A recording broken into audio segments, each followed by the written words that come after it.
Wednesday, a total of 292.37 billion.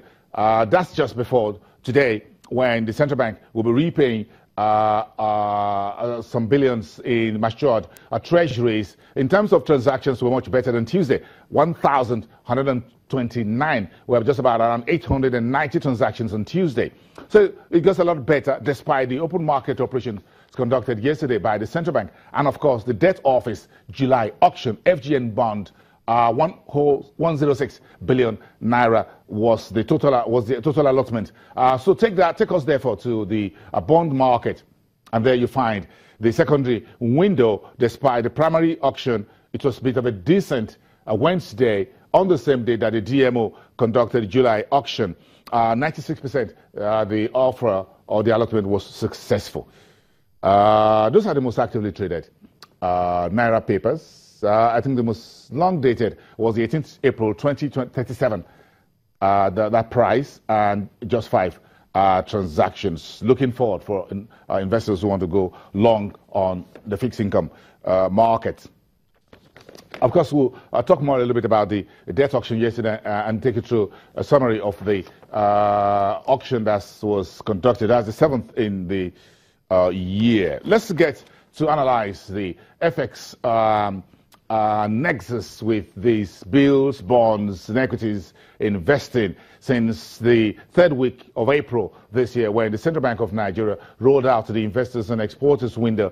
We've done almost $4 billion via the I&E that we'll be reporting every day, and folks seem to be interested in that. Michael Famoroti is the economist at Vetiva Capital Management and is joining us live. Looking good for a Thursday. It's nice to see you. Michael, good morning. Morning, boss, and good to see you too. Well, let's look back a little bit. Before April this year, no one really gave this market a chance as far as FX was concerned. Godwin Emefiele, the central bank chief, was knocked around severally over the various windows that were created. But it looks like the I&E window seemed to be working. Do you agree? Well, I'll take it a bit further back, actually. I think last year, especially in 2016, there was a lot of criticism leveled at the central bank, quite rightfully at times, in terms of FX markets, illiquidity stemming from the tight controls that they had put in the market. So coming into this year with oil prices healthier and oil production inching up a bit, they began to loosen that a little bit. It was really a staggered approach. So at the end of February, for example, we saw them starting these SMIS intervention deals. So they started selling for PTA, and so on. That happened for a couple of months. People got used to it, and then, like you mentioned, at the end of April, they came in with this I&E FX window, which was presumably meant for investors and exporters. And the hallmark of that market is that it is effectively a floating FX market.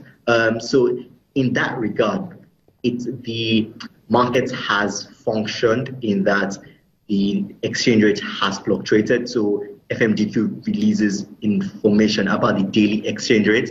The market has also traded. We saw a bit of a rally in the equity market a couple of months or weeks ago, and a lot of that was leveled at the improvement in liquidity coming from the NAFEX window. So in some regards, you look at the markets, you see that it's trading quite a bit.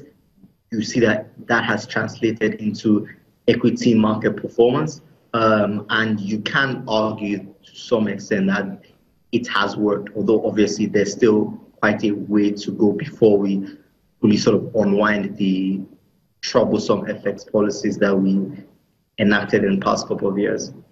Yes, the unpacking it and unwinding those FX backlog or legacies that we had for several years. So this is trying to take us through what you call into new ocean, new territory, as it were.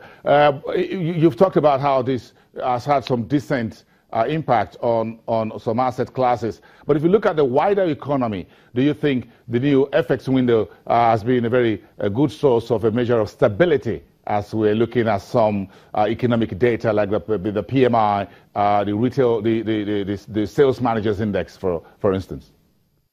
Yeah, so I think the wider FX interventions starting from February, when they started selling for medical allowances, when they started expanding it to airlines and some of the other wholesale FX transactions, I think that was really the first step in improving liquidity.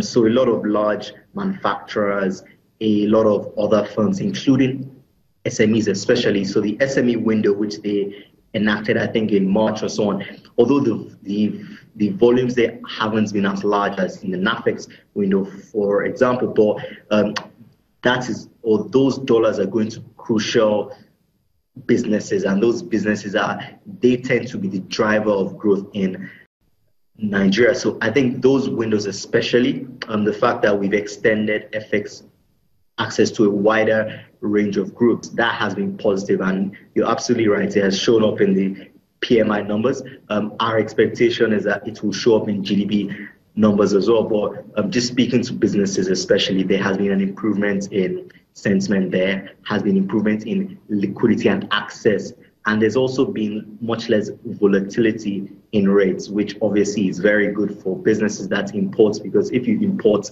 in February and at settlement days the rate has gone up by 40 naira, that affects your book. So apart from the liquidity, the relative stability is also better, and that has definitely had a good impact on the economy, although it won't show quite yet. We do expect it over the next couple of quarters to really filter through.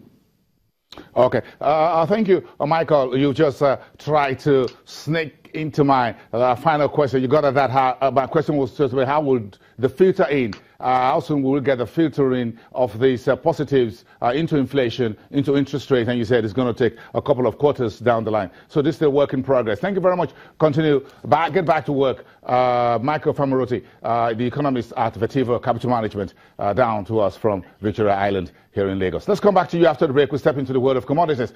Dr. Ibe Kachiku, Nigeria's Junior Minister of Petroleum Resources, says the country is ready to cooperate with OPEC and non-OPEC members to maintain the stability of the global oil market, but that the what you call fragile prices will hurt Nigeria's budget 2017.